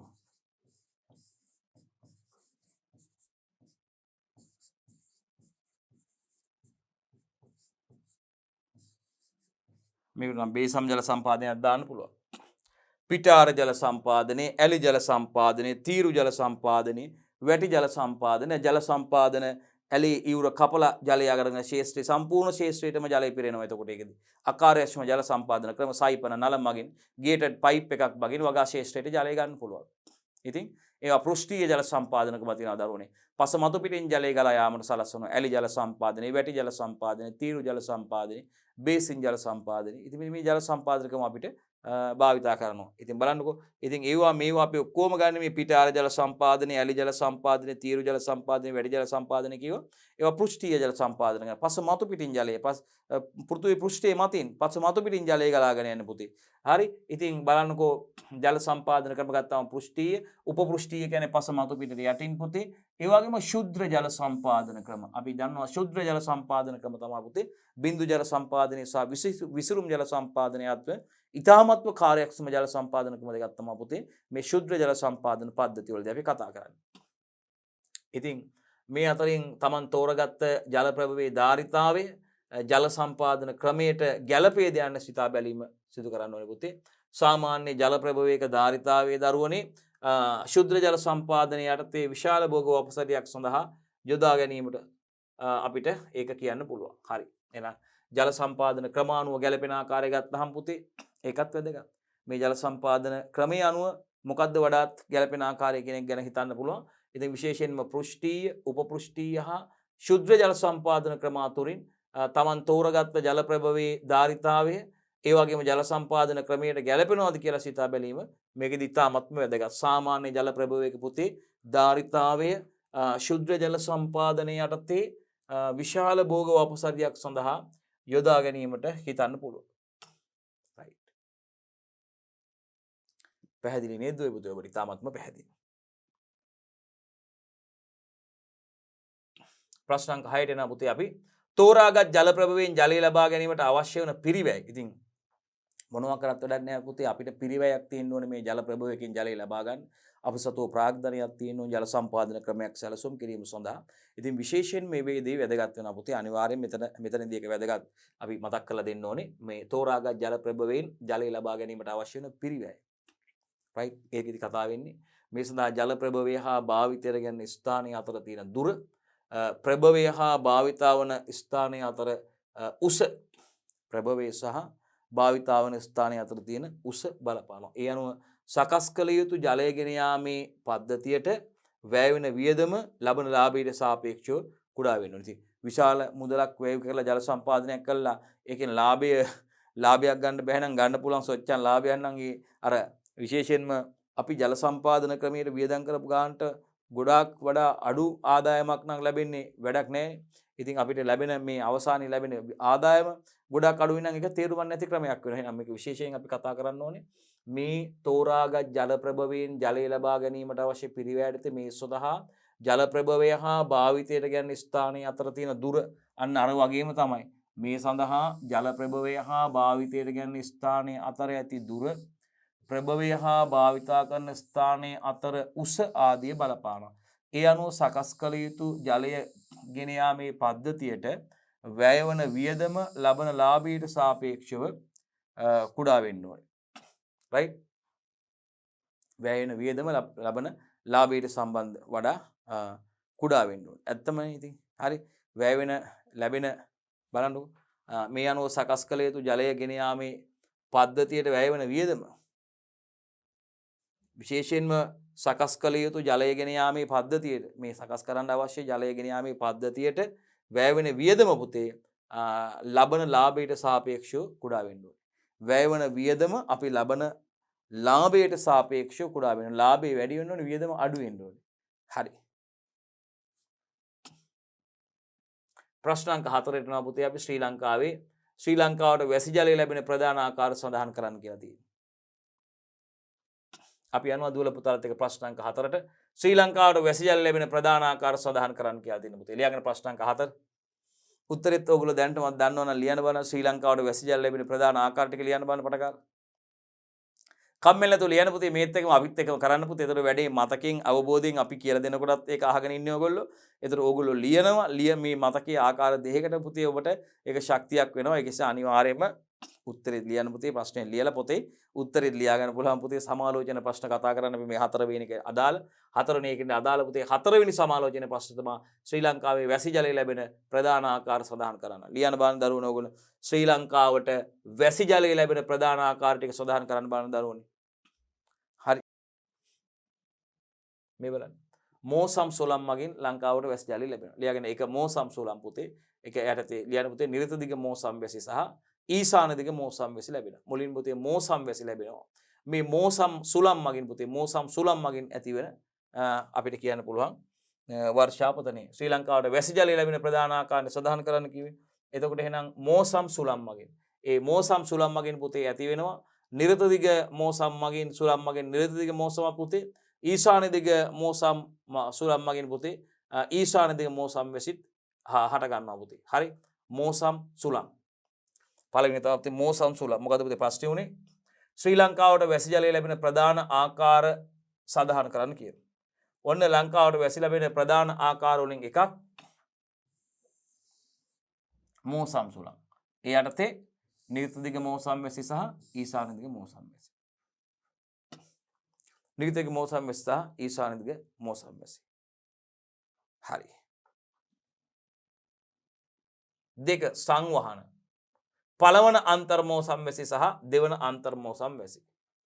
පළවෙනි එක පළවන අන්තර් මෝසම් වැසි දෙක දෙවන අන්තර් මෝසම් වැසි. එයා තමයි සංවහන. ඊළඟට වාසුලි. අඩු පීඩන ප්‍රදේශ පීඩන අවපාත සුලි සුළං වාසුලි. තුන්වෙනි එක අපිට වාසුලි කියලා ගන්න පුළුවන් පුතේ. රයිට්. එහෙනම් මොකද්ද ප්‍රශ්නේ ඇහුවේ? බලන්න හරිද කියලා. ශ්‍රී ලංකාවට වැසි ජලය ලැබෙන ප්‍රධාන ආකාර සඳහන් කරන්න කියනවා පුතේ. එක මෝසම් සුළම් මගින් පුතේ නිරත දිග මෝසම් වැසි සහ ඊශාන දිග මෝසම් වැසි. ඒක අපි දන්නවා. දෙක සංවහන පුතේ. පළවන අන්තර් මෝසම සහ මෝසම් වැසි සහ දෙවන අන්තර් මෝසම් මගින් පුතේ සංවහන වැසි ඇති වෙනවා. පළවන අන්තර් මෝසම් වැසි සහ පුතේ දෙවන අන්තර් මෝසම් වැසි මගින් සංවහන වැසි ඇති වෙනවා. වාසුලි දරුවනේ වාසුලි. අඩු පීඩන ප්‍රදේශ පීඩන අවපාත සහ සුලි සුළං නැත්නම් වාසුලි ගන්න පුළුවන්. අඩු පීඩන ප්‍රදේශ පීඩන අවපාත සුලි සුළං හා වාසුලි ගන්න පුළුවන්. හරි. අපි යම් ප්‍රශ්න අංක 5ට අතීතයේදී ලාංකිකයන් වැසි ජලයේ එක් රැස් කිරීමේ ව්‍යුහ ලෙස වැව් සැකීමේ පසුබිම් වූ හේතු සඳහන් කරන්න. රයිට්. අපි දන්නවා පුතේ අතීතයේ ගත්තාම විශේෂයෙන්ම අනුරාධපුරයේ පොළොන්නරුව වගේ කියන්නේ වියලි කලාපයක් තියෙන පුතේ වියලි දේශගුණයක් තියෙන්නේ. නමුත් භෝග වගාව සඳහා වී වගාව සඳහා සුදුසු පසක් තියෙනවා පුතේ. විශේෂයෙන්ම අපි දන්නවා මේ හරි අනුරාධගාම විදිහට මේ අනුරාධපුරයේ ආශ්‍රිතව මේ රාජධානිය ඇති කරගෙන පොළොන්නරුව ආශ්‍රිත රාජධානිය ඇති කරන පුතේ මේ අපේ මුතුන් මිත්තු රජදරුවෝ ඉතින් මේ අපිට ස්වයං පෝෂිත ආර්ථිකයක් තිබුණු දරුවෝනේ කොහෙන්වත් පිටරටින් මුකුත් ගෙනාවේ නේ අපේ සහල් නැව පිටින් පිටරට යවුවා. ඉතින් අපිට අවශ්‍ය කරන වී ටික වගේම ධාන්‍ය කුරහම් මෙනේරි තල ඒ වගේම උඳු මුං ඇට කවුපි මෙන්න මේ අවශ්‍ය කරන දේවල් පුතේ වී වගාවට අමතරව අපේ ගොවි මහත්තුරු මේ අතුරු භෝග වගා කරන්න පටන් ගත්තා පුතේ. ඉතින් පළතුරු භෝග, එළවලු භෝග, ධාන්‍ය භෝග වගා කරලා තමන්ගේ අවශ්‍යතාව එදිනදා අවශ්‍යතාවයන් ආහාර අවශ්‍යතා සපුරා ගැනීම සඳහා පුතේ කටයුතු කරා. හරි. එතකොට හරි ඒ කටයුතු කරනකොට පුතේ කටයුතු කරගෙන යනකොට ඇති වෙච්ච දෙයක් තමයි මේ වියලි කලාපයේ තියෙන තත්ත්වයේ අනුව කලින් කලට ඇති වෙන නියන් තත්ත්ව වගේම අපි දන්නවා වියලි කලාපයට වහින්නේ අවුරුද්දටම මාස 3ක් වගේ ඉතාම කෙටි කාලයක්. වියලි කලාපයේ දේශගුණික පසුබිම ගත්තාම දරුවනේ තනිතලා බිම් තියෙන්නේ රයිට්. එතකොට මේ නිසා පුතේ අපි දන්නවා මේ අවුරුද්දකටම මාස 3ක් වගේ ඉතාම කෙටි කාලයක් වහින්නේ. ඒකත් දෙසැම්බර් ජනවාරි පෙබරවාරි වගේ කාලවල ඉතාමත්ම කෙටි කාලයේ මාස 3ක් වගේ තියෙන අවුරුද්දේ වැඩි කාලයක් වියලි කාල ගුණයක් දේශගුණික තත්ත්වයක් තියෙන පස ඉරිතලලා ගිහිල්ලා භූගත ජලයත් ඉඳනවා ලිවුම් ලිං වල ජලයත් නැති වෙන තත්ත්වයටපත් වෙනවා. ඉතින් මේ නිසා පුතේ මේ කාලයත් එක්ක බලපුවම මේ භෝග වගා කටයුතු කරන්න බාධා ඇති වෙනවා නියම් ඇති වෙනවා. ඉතින් මේවා කල්පනා කරලා අපි ඉහෙළ රජදරුව මුතුන් මිත්තු මොකද කරේ? මහා සාගරයේ පරදන විශාල වැව් ඉදි කරලා තියෙනවා. ඉතින් අදටත් ලංකාව ලෝකයේ වැව් රාජ්‍ය කියලා හඳුන්වන්නේ පුතේ. වේලි කලාපයේ අනුරාධපුරයේ උතුරු මැද පළාත ගත්තාම පුතේ වැව් දහසකට වඩා තියෙනවා. අදටත් ඒවා විවිධාකාරයෙන් ප්‍රතිසංස්කරණය කළා පුතේ ජල සම්පාදනය කරනවා. ඉරිගේට් කරනවා. වාරි ජල සම්පාදනය කරනවා පුතේ. ඇලවල් හරහා මේ ජලය වගාබිම් කරා අරගෙන යනවා පුතේ. අදටත් ඒ ක්‍රියාවලිය ස්ථාමත්ව සාර්ථකව සිදු වෙනවා පුතේ. බලන්න ලෝකෙම විශ්විත නිර්මාණ කරලා තියෙන පුතේ අපේ රටේ මේ යොදාගෙන තියෙන වාර ඉන්ජිනේරු තාක්ෂණය ගත්තාම ඉතාමත්ම සුවිශේෂිතයි පුතේ. අපිට හිතා ගන්නවත් බැරි තත්ත්වයකයි තියෙන්නේ. ඉතින් ඒක නිසා පුතේ අදටත් ඒවා නොනැසී භාවිතා කරනවා. ඉතින් පුතේ මෙන්න මේ හේතුව නිසා වේලි කලාපයේ භූදර්ශය තුල සංවිධිත වැව් පද්ධතියක් පුතේ එල්ලංගා පද්ධතියක් නිර්මාණය කරලා තියෙනවා පුතේ. ඉතින් මේ ඒක නිසා මේ ජල පෝෂක ප්‍රදේශ පවත්වා ගැනීමට හේතුවක් වෙලා තියෙනවා පුතේ. ඉතින් මේ අපේ ප්‍රශ්නේ උනේ පුතේ මේ අතීතයේදී ලාංකිකයන්ට වැසි ජලය එක්රැස් කිරීමේ ව්‍යුහ ලෙස අතීතයේදී ලාංකිකයන් වැසි ජලය එක්රැස් කිරීමේ ව්‍යුහ ලෙස වැව් සැකසීමට පසුබිම් හේතු. ඉතින් පුතේ මෙන්න මේ අවුරුද්දටම මාස 3ක් වගේ ඉතාම කෙටි කාලයක් වහින්න මේ කාලයේදී වහින ජලය විශාල වැව් ඉදි කළා මේ වැව් තුල එකතු කළා රැස් කළා රඳවලා තියා ගැනීමට හැකියාවක් තියෙනවා පුතේ වැවකට තියෙන හැකියාව මොකද්ද පුතේ? වැවකට තියෙන හැකියාව තමයි පුතේ මේ වැසි ජලය එකතු කළා රැස් කරලා තියා ගන්න පුළුවන් මේ වැව් තුල. ඉතින් ඊට පස්සේ පුතේ එහෙනම් පුතේ මෙන්න මේ කලින් කාලට ආපු වේලි තත්ත්වයන් ඒ වගේම පුතේ මෙන්න මේ හේතු අපි කතා කරපු දේවල් තමයි විශේෂයෙන්ම අවුරුද්දට මාස 3ක් වගේ ඉතාම කෙටි කාලයක් අනුරාධපුරයට වහින්. ඉතින් දැඩි හිරු රශ්මියක් දැඩි වියලි දේශගුණික තත්ත්වයක් තමයි පුතේ දකින්න තියෙන්නේ. ඉතින් ඒක නිසා කන්න දෙකේම භෝග වගා කටයුතු සාර්ථකව සිදු කර ගැනීම සඳහා හැකියාව ලැබිලා තියෙනවා පුතේ මේ වැව් ඉදි කරලා වර්ෂා ජලයේ මාසයකට අවුරුද්දට මාස 3ක් විතරක් ලැබෙන මේ වැසි ජලය මේ වැව් තුල එකතු කරලා රඳවලා තියාගෙන පුතේ වගා කන්න දෙකම ඉතාමත්ම සාර්ථකව භෝග වගා කටයුතු සිදු කරන්න හේතුවක් වුණා ඒක. රයිට්? එහෙනම් අපෙන් අහන්නේ මේ අතීතයේදී ලාංකිකයන් වැසි ජලය එක්රැස් කිරීමේ ව්‍යුහ විදියට ඇයි වැව් සැකසීමට පසුබිම් වෙච්ච හේතු යහන්. ඉතින් ওই ටික තමයි පුතේ අපිට කතා කරන්න තියෙන ඒ යටතේ අපි බලමු එහෙනම්. එකක් කෘෂිකාර්මික හා එදිනෙදා අවශ්‍යතා සඳහා අවශ්‍ය වන ජලය ලබා ගැනීමට ජල මූලාශ්‍ර වේලි කලාපයේ පිහිටලා නැති නිසා පුතේ බලන්නකෝ. කෘෂිකාර්මික හා එදිනෙදා අවශ්‍යතා සඳහා පුතේ කෘෂිකාර්මික හා එදිනෙදා අවශ්‍යතා සඳහා පානීය ජල අවශ්‍යතා සපුරා ගැනීම ආහාර පිසීම් ඊයුම් පියුම් කටයුතු සේදීමේ පිරිසුදු කිරීමේ කටයුතු වගේම කෘෂිකාර්මික කටයුතු භෝග වගා කටයුතු සඳහා ජල සම්පාදනය කරන්න ඕනේ පුතේ. එහෙනම් කෘෂිකාර්මික හා මේ කතා කරලා තියෙන එදිනෙදා අවශ්‍යතා සඳහා අවශ්‍ය වෙන ජලය ලබා ගැනීමට එහෙනම් ස්ථාවර ජල මූලාශ්‍ර වේලි කලාපේ පිහිටලා තිබෙන්නේ නැහැ පුතේ. එහෙනම් ඒ නිසා තමයි පුතේ එක හේතුවක් මෙන්න මේ ජල ප්‍රභව ඇති කරන්න වැව් ඉදි කරන්න පුතේ. කෘෂිකාර්මික හා එදිනෙදා අවශ්‍යතා සඳහා අවශ්‍ය වන ජලය ලබා ගැනීමට පුතේ අපිට ස්ථාවර ජල මූලාශ්‍ර වේලි කලාපේ පිහිටලා තිබෙන්නේ ඒක එක හේතුවක්. අනිත් එක තමයි පුතේ ජනතාවගේ ප්‍රධාන ජීවනෝපායනේ කෘෂි කර්මාන්තය. ඒ නිසා වසරේ එක් කාලයකට පමණක් ලැබෙන වර්ෂා ජලය ප්‍රමාණවත් වුන්නේ නැහැ භෝග වගා කටයුතු කරන්න.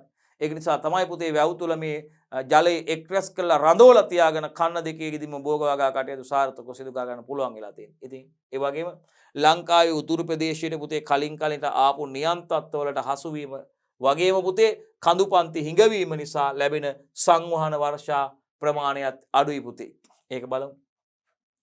ලංකාවේ උතුරු ප්‍රදේශයට කාලෙන් කාලෙට පැමිණෙන නියම් තත්ත්වවලට හසු වීම වගේම පුතේ කඳුපන්ති හිඟවීම නිසා මේ ලැබෙන සංවහන වර්ෂා ප්‍රමාණයත් අඩු වෙනවා. ජනතාවගේ ප්‍රධාන ජීවනෝපාය කෘෂි කර්මාන්තයේ වූ නිසා පුතේ මොකද කරේ වසරේ එක් එක් කාලයට පමණක් ලැබෙන වර්ෂාපතන ප්‍රමාණය කිසිසේත්ම ප්‍රමාණවත් උනේ නැහැ. ඒ නිසා තමයි පුතේ මේ වැව් ඉදි කරලා මේ වසරකට මාස 3ක් පමණක් ලැබෙන අඩු මේ වර්ෂාපතන ප්‍රමාණය වැව්වල එක්රැස් කළා රඳවා තියාගෙන පුතේ සාර්ථකව කන්න දෙකේම භෝග වගා කටයුතු සිදු කරන්න අවස්ථාව හැකියාව උදා කරගෙන තියෙන්නේ අපේ අතීතයේ පෙරන්න. ඒකයි අහන්නේ.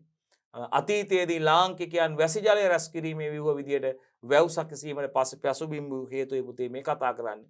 එකක් කෘෂිකාර්මික හා එදිනෙදා අවශ්‍යතා සඳහා අවශ්‍ය වන ජලය ලබා ගැනීමට ස්ථාවර ජල මූලාශ්‍ර වියලි කලාපයේ පිහිටා නොදීම, ජනතාවගේ ප්‍රධාන ජීවනෝපාය කෘෂිකර්මාන්තය වූ අතර වසරේ එක් කාලයකට පමණක් ලැබෙන වර්ෂාපතනය ප්‍රමාණවත් නොවීම, ඒ වගේම ලංකාවේ උතුරු ප්‍රදේශයට කලින් කාලට පැමිණෙන නියන් තත්ත්වවලට පුතේ හසුවීම වගේම කඳුපන්ති හිඟවීම නිසා ලැබෙන සංවහන වර්ෂාව ප්‍රමාණයද අවම වෙන්න පුළුවන්. රයිට්? හරි. හරි. අපි යනවා 6 වෙනි ප්‍රශ්නේ පුතේ.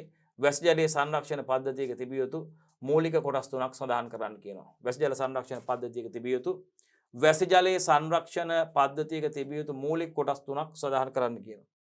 බලමු. 1. ජලය රැස් කිරීමේ පෝෂකය හෝ මතු පිට ස්ථානය පුතේ. බලන්න. හැමෝම ප්‍රශ්න ලියා ගන්නකො බලන්න ප්‍රශ්න මොකද්ද කියලා. වැසි ජලයේ සංරක්ෂණ පද්ධතියක තිබිය යුතු මූලික කොටස් තුනක් සඳහන් කරන්න. මෙන්න පුතේ වැසි ජල සංරක්ෂණ පද්ධතියක තිබිය යුතු මූලික කොටස් තුන පුතේ. ජලය රැස් කිරීමේ පෝෂකය හෝ මතු පිට ස්ථානය පුතේ. ජලය රැස් කිරීමේ පෝෂකය හෝ මතු පිට ස්ථානය. ජලය රැස් කළ ස්ථානයේ සිට ගබඩා කරන ප්‍රභවය දක්වා රැගෙන යන පද්ධතිය පුතේ. භාවිතයට පිණිස ජලය ලබා ගන්නා තෙක් රැස් කර තබන ප්‍රභවය හෝ ටැංකිය. මේ බලන්න. වැසි ජලයේ සංරක්ෂණ පද්ධතියක තිබිය යුතු මූලික කොටස් තුනයි සඳහන් කරන්න කියන්නේ. ප්‍රශ්නාංක 6 මොකද පුතේ ප්‍රශ්නාංක 6න් අපෙන් අහන්නේ? වැසි ජලයේ සංරක්ෂණ පද්ධතියක තිබිය යුතු මූලික කොටස් තුන. බලමු. 1. ජලයේ රැස් කිරීමේ පෝෂකය හෝ මතු පිට ස්ථානයේ තියෙන්න ඕනේ. ජලය එකතු කරන්න පෝෂකයේ තියෙන්න බෑ පුතේ. ජලය රැස් කිරීමේ පෝෂකය හෝ මතු පිට ස්ථානය. 2. ජලය රැස් කළ ස්ථානයේ සිට ගබඩා කරන ප්‍රභවය දක්වා රැගෙන යන පද්ධතිය. ජලය රැස් කර ස්ථානයේ ඉඳන් ජලය රැස් කළ ස්ථානයේ ඉඳලා ගබඩා කරන ප්‍රභවය දක්වා රැගෙන යන පද්ධතිය. ගබඩා කරන ප්‍රභවය දක්වා රැගෙන යන පද්ධතිය. ඒ වගේම භාවිතයේ පිණිස ජලය ලබා ගන්නා තෙක් රැස් කර තබන ප්‍රභවය හෝ ටැංකිය. නම් බලන්න ජලය රැස් කිරීමේ පෝෂක හෝ මතු පිට ස්ථානයේ තියෙනවා. ජලය රැස් කිරීමේ පෝෂකය හෝ මතු පිට ස්ථානයේ තියෙනවා. ඒ වගේම ජලය රැස් කළ ස්ථානයේ සිට ගබඩා කරන ප්‍රභවය දක්වා රැගෙන යන පද්ධතිය තියෙනවා. ඒ වගේම භාවිතයේ පිණිස ජලය ලබා ගන්නා තෙක් රැස් කර තබන ප්‍රභවය හෝ ටැංකිය. බලන්න පුතේ වැසි ජලයේ සංරක්ෂණ පද්ධතියක තිබිය යුතු මූලික කොටස් තුනයි අහන්නේ. බලන්න. 1. මේ ජලය රැස් කර තිබීමේ පෝෂකය හෝ මතු පිට ස්ථානයේ පුතේ. ජලය රැස් කිරීමේ පෝෂකය හෝ මතු පිට ස්ථානයේ. 2 පුතේ ජලය රැස් කළ ස්ථානයේ සිට ගබඩා කරන ප්‍රභවය දක්වා රැගෙන යන පද්ධතියක් තියෙනවා. ජලය රැස් කළ ස්ථානයේ ඉඳලා රයිට් ගබඩා කරන ප්‍රභවය දක්වා ජලය රැගෙන යන පද්ධතියක් තියෙනවා පුතේ. ඊළඟ පුතේ භාවිතයේ පිණිස ජලය ලබා ගන්නා තෙක් රැස් කර තබන ප්‍රභවය හෝ ටැංකිය. මේ ජලය භාවිතා කරන තෙක් ජලය ලබා ගන්නා මේ භාවිතය පිණිස ජලය ලබා ගන්නා තෙක් ඒ ජලය රැස් කර තබන ප්‍රභවය හෝ ටැංකියක් තියෙනවා පුතේ. ඒ ජලය රැස් කරලා තියෙන ප්‍රභවය හෝ ටැංකියක් තියෙනවා. ප්‍රශ්නාංක 4 යම් පුතේ. වැසි ජලයේ රැස් කිරීමේ වැදගත්කම් සඳහන් කරන්න කියනවා. තවත් ඊටාත්ම වැදගත් ප්‍රශ්නයක් පුතේ අපි කතා කරන්න යන්නේ. කවුද මේ වැසි ජලයේ රැස් කිරීමේ වැදගත්කම් මොනවද කියන එකයි දරුවනේ අපි ඔයගොල්ලොත් එක්ක මේ කොටසෙන් කතා කරන්න යන්නේ. හොඳයි බලමු නේද පුතේ එහෙනම්. 1. වර්ෂාව නොමැති කාලවලදී ප්‍රයෝජනට ගන්න පුළුවන්. අන්න වැසි ජලයේ රැස් කිරීමේ වැදගත්කම් එකක් තමයි පුතේ වර්ෂාව නොමැති කාලවලදී මේ ජලය ප්‍රයෝජනට ගන්න පුළුවන්. රයිට්. ඒ වගේම ගම් වතුර තත්ත්ව පාලනයට යොදා ගන්න පුළුවන්. හරියටම හරි. හරියටම හරි. ගම් වතුර තත්ත්ව පාලනයට යොදා ගන්න පුළුවන්. මේ අපදාවේ වෙන ජලය PS වලින් වගේම පසමතු පිටින් අපදා වෙන ජලය මේ විදිහට අපිට විශේෂයෙන්ම පුතේ මේ ජලය රැස් කිරීමේ ඒකක තුල එකතු කිරීම මගින් පුතේ ඇත්තටම රයිට් බලන්න අපිට විශේෂයෙන්ම ගම් වතුර තත්ත්ව පාලනයට යොදා ගන්න පුළුවන් කිව්වේ මේ පසමතු පිටින් හා PS වලින් ඉවත් වෙන අපද ගලාගෙන එන ජලයේ පුතේ මේ විදිහට අපි මේ ජල විශේෂයෙන්ම ඒකක තුලට පුතේ මේ වැසි ජලය එක්රැස් කරන බඳුන් තුලට ඒ ටැංකිය තුලට එකතු කිරීම මගින් පුතේ විශේෂයෙන්ම ගම් වතුර තත්ත්ව පාලනයට මේක යොදා ගන්න පුළුවන්. ජලය එක්තරම් රැස් කරලා තියෙනවානේ පස මතු පිටින් ජලය ගලාගෙන යන්නේ නැහැනේ. ඉතින් ඒක නිසා ඒ ගලාගෙන යන ජලය පස මතු පිටින් ගලාගෙන යන ජලයෙන් එකතු කරගන්න සහ පීඑස් වලින් අපදා වෙන ජලයෙන් අපි එකතු කරගන්න. එතකොට ඒක හේතුවක් වෙනවා ගම් වතුර තත්ත්ව පාලනයට. ගම් වතුර තත්ත්ව පාලනයට ඒක හේතුවක් වෙනවා. ඊළඟට ප්‍රධාන ජල සැපයීමේ භාවිතය 50% දක්වා අවම කරගත හැකි වීමෙන් ආර්ථික වාසි ලබා ගන්න පුළුවන්. රයිට්. තව එකක් මේ ආකාරයට වැසි ජල එක්ස්ට්‍රැක්ෂන්යක් අපි හදන එක ඒකක වැදගත්කමක් තවත් තමයි පුතේ ප්‍රධාන ජල සැපයීමේ භාවිතය 50% දක්වා අවම කරගන්න පුළුවන් පුතේ. ප්‍රධාන ජල සැපයීමේ භාවිතය කියන අපි දැන් ගෙදරක අපේ ප්‍රධාන ජල සැපයීම නල මගින් සපයන ජලයනේ පුතේ. අපි නෑ ඉවුම් පියුම් කටයුතු නෑ මේ කටයුතු සේදීමේ කටයුතු ඒ වගේම භෝග ගෙදර අපිට ගෙවත්තක් තියෙනවා ගෙවත්තට වතුර දානවා මල් පැල ඇටි වලට ඵල ඇති පාත්ති වලට කුඩා එළවලු පැල තියෙනවා නම් ඒවට ජල සම්පාදනය කරන්න. ඒ සඳහාත් අපි කලින් භාවිතා කරන්නේ මේ සාමාන්‍ය ජලය ගෘහස්ත ජලය. ඒ කියන්නේ ප්‍රධාන ජල සැපයීමේ නල මාර්ග හරහා එන ජලය තමයි භාවිතා කරන්නේ. මේ විදිහට අපි වැසි ජලයක් රැස් කරන එක වර්ෂා කාලයේදී එකතු වෙන ජලය රැස් කරලා තිබ්බොත් පුතේ අපිට ඒ සේදීම් කටයුතු ඒ වගේම කෘෂිකාර්මික කටයුතු ඒ භෝග වගා කටයුතු සඳහා මේ වැසි ජලය භාවිතා කරන්න පුළුවන්. එදිනදා නොයෙකුත් අවශ්‍යතා සඳහා වැසි ජලය භාවිතා කරන්න පුළුවන්. එහෙම වුණොත් මොකද වෙන්නේ? මේ ප්‍රධාන ජල භාවිතය ඒ කියන්නේ අපි ටැප් ලයින් මගෙන් ගන්න ජල භාවිතය 50% දක්වා අවම කරගන්න පුළුවන්. ඇයි? අර භාවිතයට අපිට ජලය තියෙනවනේ. වැසි ජලයක් රැස් කරන තුල එකතු කරගත්තා තාම පිරිසුදු ජලය තියෙනවනේ අපිට.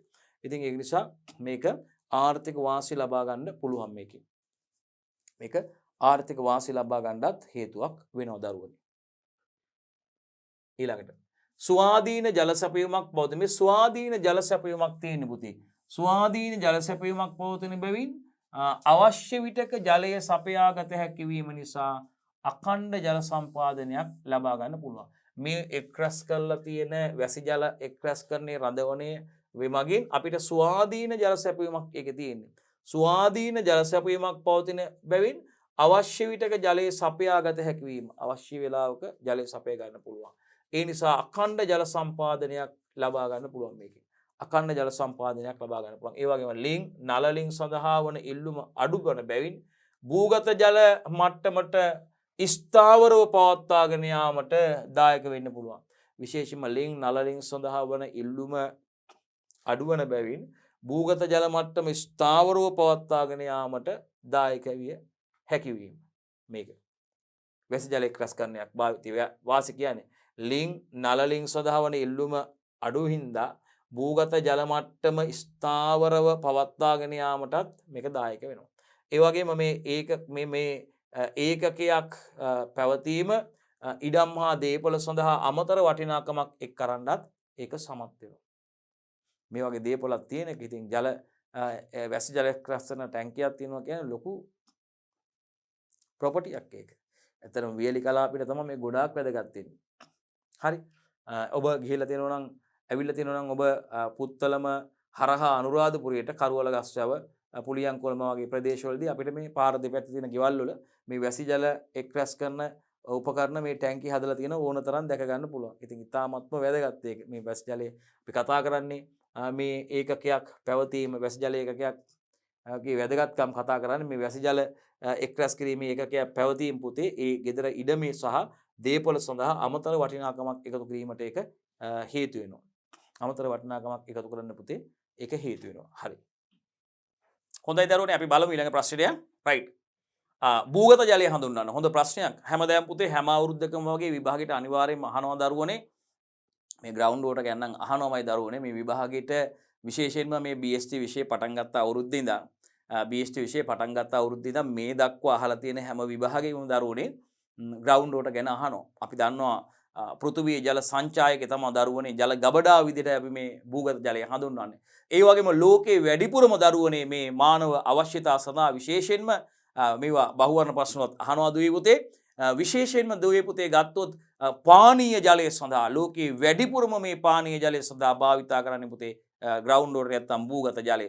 ඒ වගේම දරුවනේ අපි දන්නවා දැන් ජලය ගත්තාම මේ මිරිදිය ජලය ගත්තාම අපි දන්නවා දරුවනේ උත්තර සහ දක්ෂිණ ද්‍රවවල මිදුණු ජලය අයිස් විදියට තියෙනවා දරුවනේ. ඊට අමතරව දරුවනේ ප්‍රධාන වශයෙන් භූගත ජලයේ විදියට තියෙනවා මේ ජලය. ඉතින් අපි කියන්නේ පෘථුවියේ ප්‍රධාන පෘථුවියේ ජල සංචායකයේ විදිහට ජල ගබඩා විදිහට පුතේ හඳුන්වන්නේ මේ භූගත ජලය. ඉතින් භූගත ජලය අපිට ඉහළට ගන්න පුළුවන් අවස්ථා තමයි උඩට ගන්න පුළුවන් අවස්ථා තමයි පුතේ ලිං මගින්. ලිං තියෙනවා පුතේ නොගැඹුරු ලිං ගැඹුරු ලිං. ඊට අමතරව දරුවනේ අපි කියන උල්පත් මගින් එනවා දරුවනේ ගීසරයක් කියලා කියන්නේ දරුවනේ ජලයේ පොළවෙන් ඉහළට විදින අවස්ථාවක්. පොළවෙන් ජලයේ උඩට විදින අවස්ථාව ඔබ දැකලා තියෙක තමයි ගීසරයක් කියලා කියන්නේ. ඊට අමතරව උල්පත් සහ ලිං මගින් තමයි පුතේ මේ භූගත ජලයේ මතු පිටට ගන්නෙ.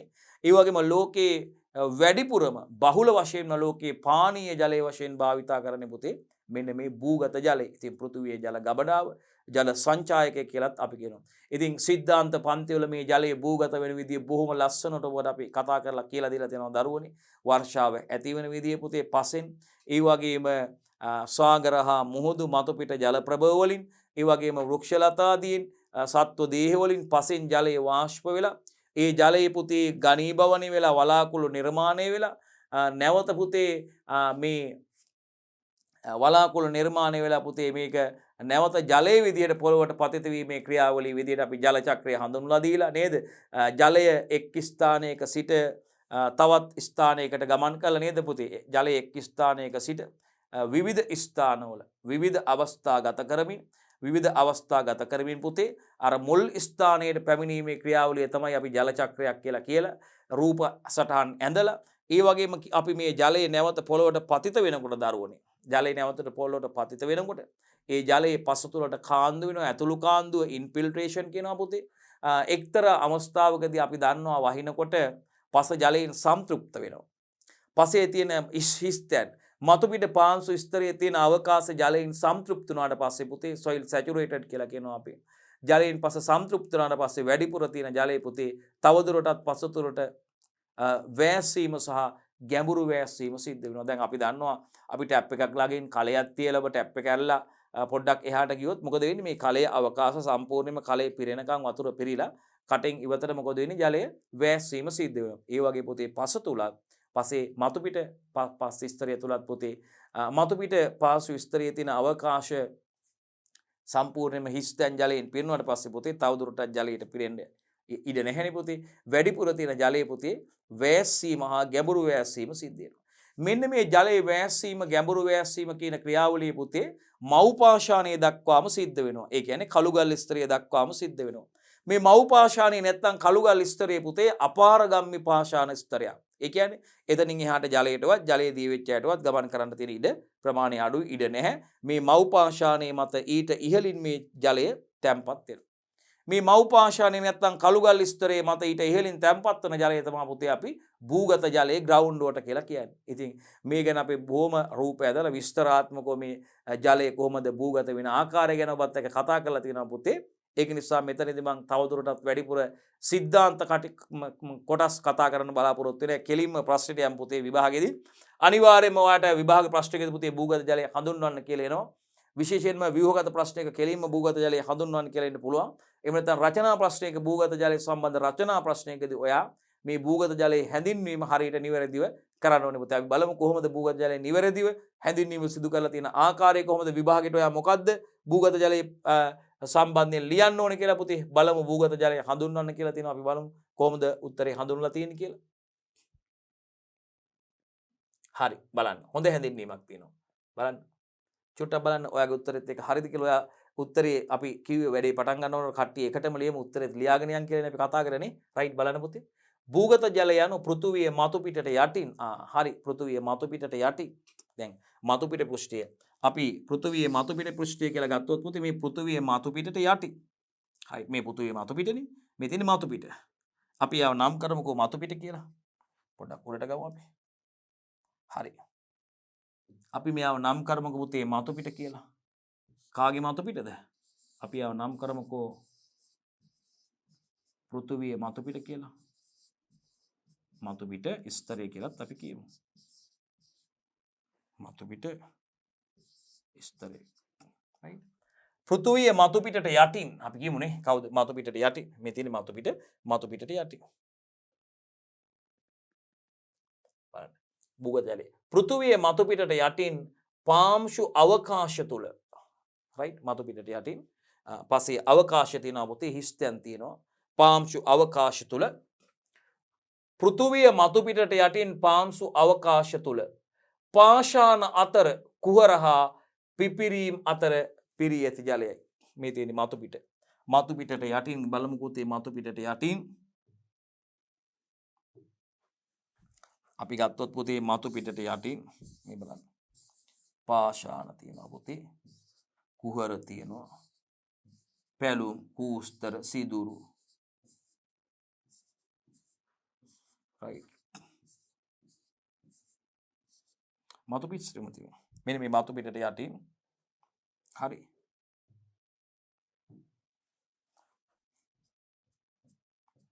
මේ සිදුරු තුර කුහල තුර අවකාශ තුල රැඳිලා තියෙන ජලය.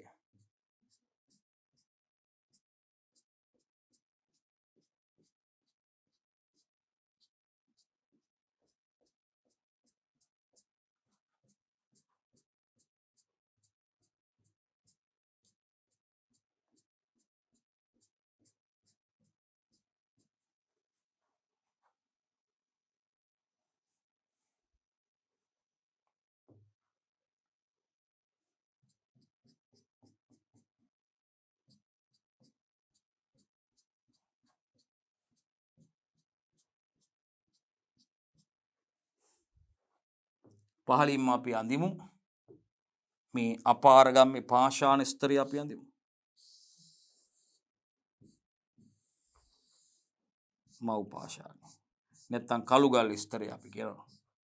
right ඊට ඉහළින් ඒ මත තමයි තැම්පත් වෙලා තියෙන්නේ. එතනින් එහාට ජලයට යන්න ඉඩක් නැහැ. එයා අපාරගම්මයයි. කළුගල් ස්තරේ නැත්තම් මව් පාෂාණේ අපාරගම්මයයි. මව් පාෂාණේ මත ඊට ඉහළින් තැම්පත් වෙන ජලය තමයි පුතේ අපි භූගත ජලය කියන්නේ. හරි. එතකොට ජලය මේ මතු පිට පාංශු ස්තරයත් අපි අඳිමු. right. මෙතන මතු පිට පාංශු ස්තරය. පස මතු පිට. එතකොට වහිනකොට මොකද වෙන්නේ? ජලය පස තුලට කාන්දු වෙනවා. ඇතුළු කාන්දුව. ජලයේ පස තුලට කාන්දු වෙනවා. අපි ඒක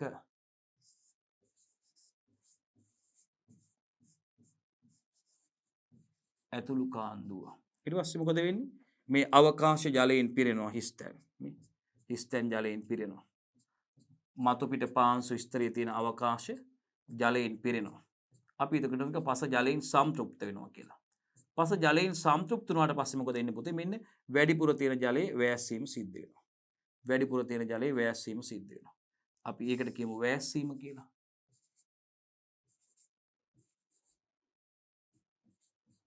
වැස්සීම. තවදුරටත් වැස්සෙනවා පුතේ මේ ජලයේ පහළට. තවදුරටත් වැස්සෙනවා. අපි ඒකට කියමුකෝ ගැඹුරු වැස්සීම කියලා.